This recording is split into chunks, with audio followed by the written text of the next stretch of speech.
Salam rahayu dan salam budaya bagi saudaraku pecinta budaya Nusantara. Mari kita simak dan nikmati kembali lanjutan kisah legenda penangsang dalam Kidung Tahta Asmara.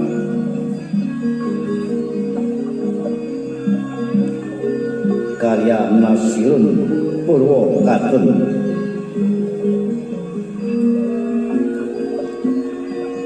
Yang kali ini telah memasuki episode ke-49 dengan judul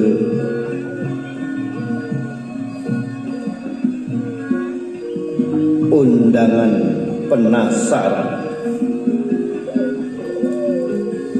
Saudara, dalam episode yang lalu telah dikisahkan bahwa Sunan Gunung Jati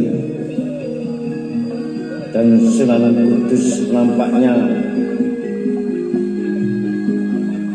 menjadi gundah dan gelisah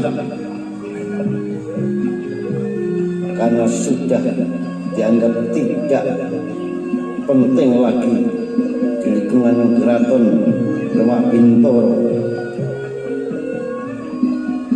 yang merasa disisihkan, di mana saat pelantikan Bagus Mukmin menjadi Sultan yang keempat Keraton Demak Bintoro, Sunan Kudus sang penghulu Waliul Amri Keraton Demak Bintoro beserta murid kesayangannya putra Pangeran Sekar Sidoarjo Adipati Jepang Pangeran Haryo Penangsang tak juga diundang dalam pelantikan tersebut. Itulah yang membuat gundah gelisah Sunan Gunung Jati juga Sunan Kudus.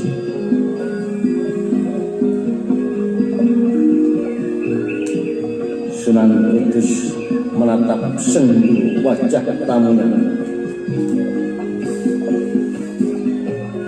Tamu yang datang ketika ia sedang berada di masjid yang dibangunnya, saat ia mengawasi para pekerja yang memasang tempat pancuran air, memasang 8 saluran berbentuk Sanghika Marga yang dalam keyakinan lama dianggap sebagai sumber kehidupan. Sebuah hiasan tempat wudhu berupa wajah kepala sapi yang di antara kedua mata dan hidungnya terdapat lingkaran persegi 8. Kita bukan orang yang tidak tahu angger-angger dan peranatan nafas patailah. Sunan Kudus mulai membuka pembicaraan kepada tamunya yang tak lain adalah Sunan Gunung Jati. Kita telah tahu bahwa kewajiban serta kedudukan sebagai ulama, apa mungkin saya akan melalaikan tugas sebagai penghulu yang berhak dan berkewajiban melantik Sultan. Demikian ungkapan Sunan Kudus kepada Sunan Gunung Jati.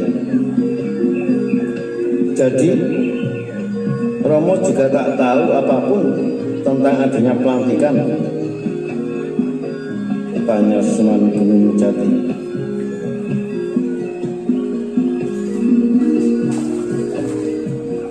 Sunan Kudus menunduk sejenak kemudian bercerita,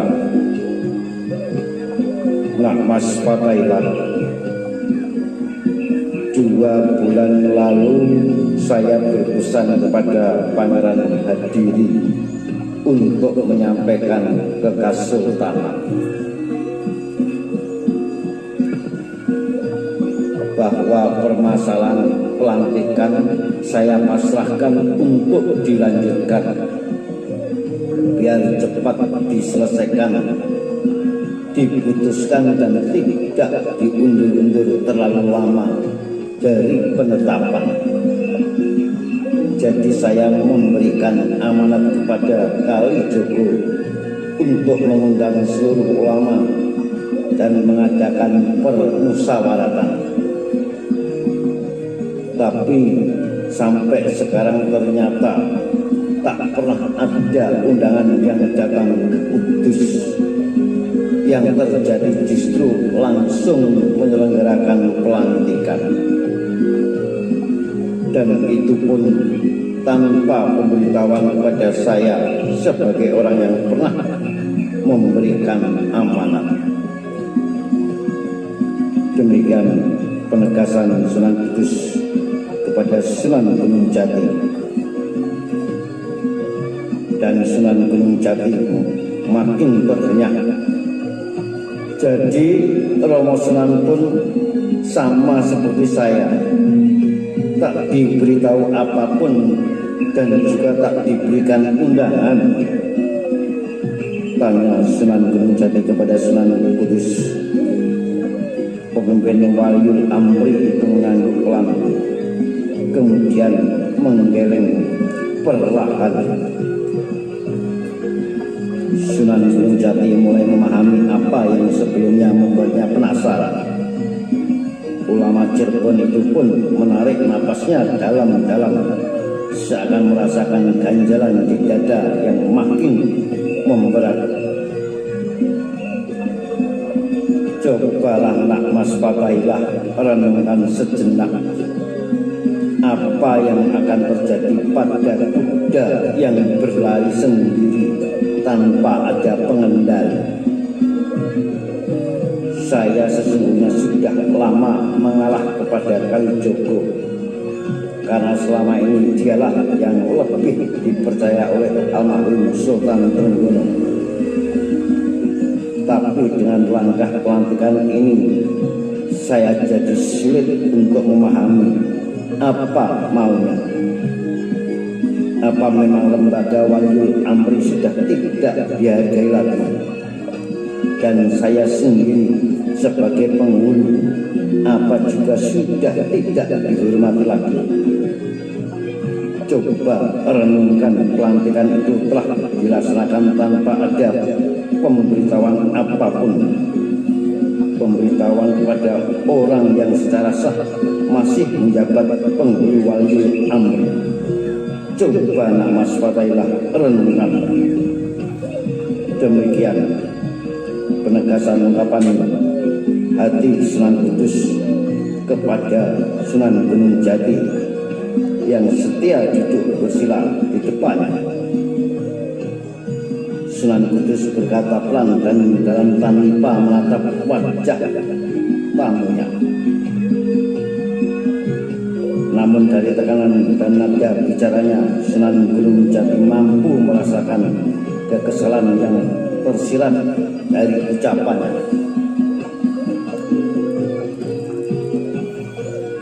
Ungkapan kekecewaan yang tengah menghinggapi batin penghulu para wali yang duduk bersila di depannya, dan seolah memahami yang ada dalam benak Sunan Kudus, ia pun menanggapi,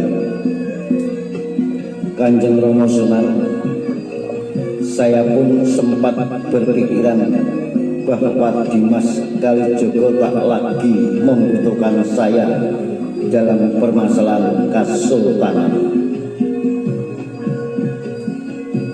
Demikian penegasan Sunan Gunung Jati kepada Sunan Kudus. Lelaki tua berjanggut lebat itu pun mencermati perkataan sahabatnya, satu-satunya ulama kuno yang sering berpandangan sama dengannya. Kalau bukan Dimas Trenggono sendiri yang datang ke Gunung Jati 2 tahun lalu, mungkin saya pun akan menolaknya. untuk penyerangan ke Belambangan. Mungkin akan saya pasrahkan saja kepada Mas Kumambang atau Haryo Penangsang untuk memimpinnya. Maka penyerangan ke Malaka kali ini mungkin menjadi keterlibatan saya yang terakhir pada Demak. Saya ingin segera memusatkan perhatian pada Cirebon dan Banten saja, karena sepertinya keberadaan saya sudah tidak begitu dibutuhkan lagi di Kasultanan. Ada rasa penyesalan dalam hati Sunan Gunung Jati yang telah disampaikan kepada Kanjeng Sunan Kudus. Sementara Sunan Kudus sedikit tersentak mendengar penuturan itu, namun ia merasa tertarik dengan pemikiran ulama Cirebon tersebut. Maka ia pun segera memberikan tanggapan. Saya pun merasakan hal yang sama sebagai imam masjid sekaligus penghulu waliul amri. Kedudukan itu seperti sudah tak lagi dihargai nak Mas Fatailah. Sunan Gunung Jati mengangguk, turut memberikan rasa keprihatinan, karena dalam pandangannya pun ia tengah merasakan kesimpulan yang sama. Terlihat dari pelantikan yang telah digelar tanpa melibatkan. Meski untuk itu ia sudah mencoba berbaik sangka dengan mencari keterangan selengkapnya kepada Sunan Kudus, dan ia telah mendapatkan jawaban yang mampu mengobati penasarannya. Saya semakin merasa tersisih dan terpinggirkan secara pelan-pelan. Sunan Kudus kembali berbicara tanpa menatap wajah.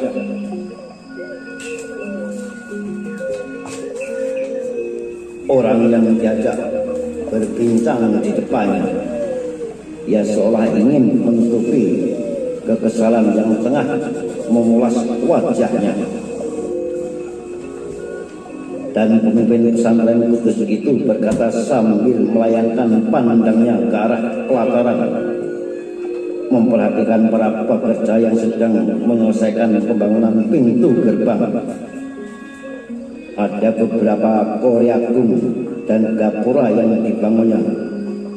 Di sebelah utara terdapat gapura yang dibangun menyerupai candi bintang. Demikian pula di halaman depan menuju serambi masjid, sebuah bangunan mirip candi bata merah yang berdiri kukuh berbentuk gerbang beratap tetapi tidak berpintu.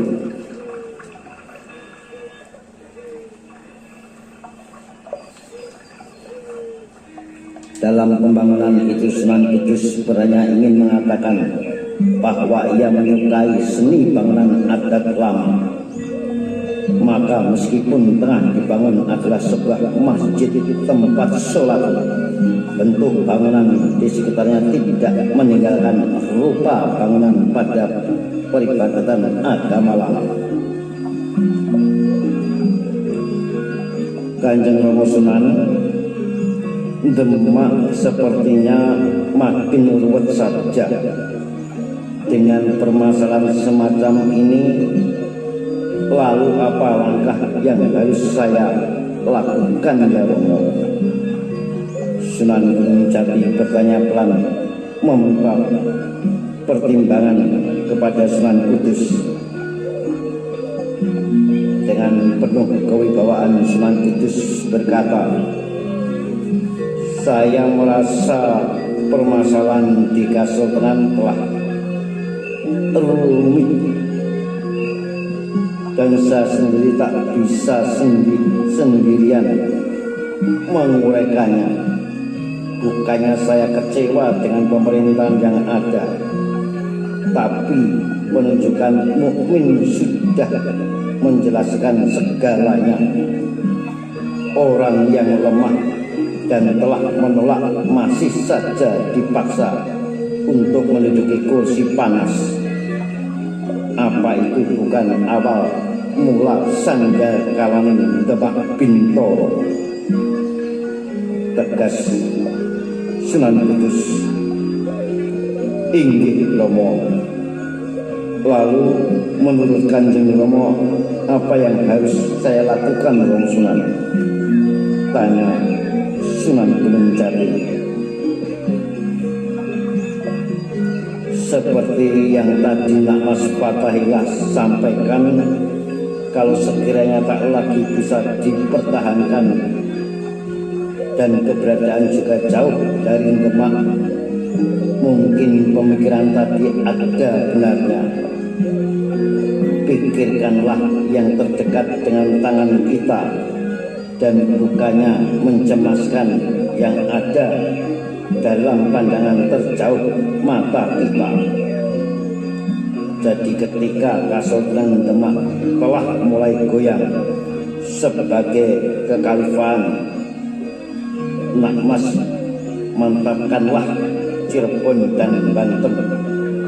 Karena itulah yang sangat terjangkau oleh mata dan tangan Nak Mas Fathahilah. Demikian penegasan Kanjeng Sunan Kudus kepada Sunan Gunung Jati. Akhwan, sebelumnya Romo, apa Kanjeng Romo telah berpandangan bahwa Kasultanan sudah benar-benar melenceng dari angger-angger? Tanya Kanjeng Sunan Gunung Jati kepada Sunan Kudus. Ini bukan sedang berburu sangka ataupun berpikiran jelek pada Demak. Sekedar mencoba berwaspada agar apa yang akan terjadi bisa kita pikirkan sebelumnya, agar kalau terjadi hal yang tidak diinginkan sudah mempersiapkan segalanya dan bisa melakukan penyelamatan. Nak Mas Fathahilah. Jadi menurut Romo, saya lebih baik mantapkan Cirebon dan Banten. Kalau sekiranya Cirebon ingin dijadikan pesantren besar, ya Banten saja yang dimantapkan seperti yang selama ini saya lakukan. Kudus ini Romo jadikan pusat pesantren, sedangkan Jipang Panolan sebagai pusat pemerintahan. Tegas Kanjeng Sunan Kudus. Dengan perasaan lega Sunan Gunung Jati menerima masukan yang didapatnya, sebuah dorongan atas pendapat yang telah lama dipikirkan. Setelah Hasanuddin mantap mengembangkan Banten menjadi kota praja yang kuat, ia sangat berharap Banten bisa menjadi penopang Demak yang seolah mulai goyah dari dalam. Sementara untuk mengurusi pesantren Cirebon, ia telah bekerja sama dengan iparnya, yaitu anak Sunan Jati yang bernama Pangeran Pasarya.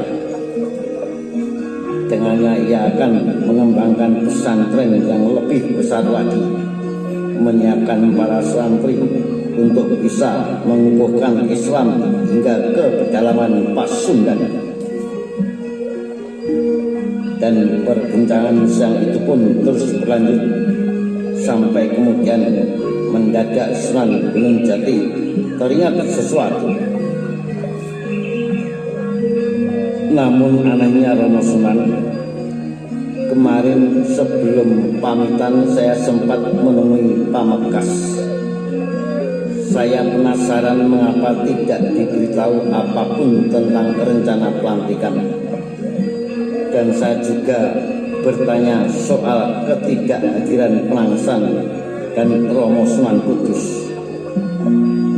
Lalu apa katanya? Tanya Sunan Kudus penasaran.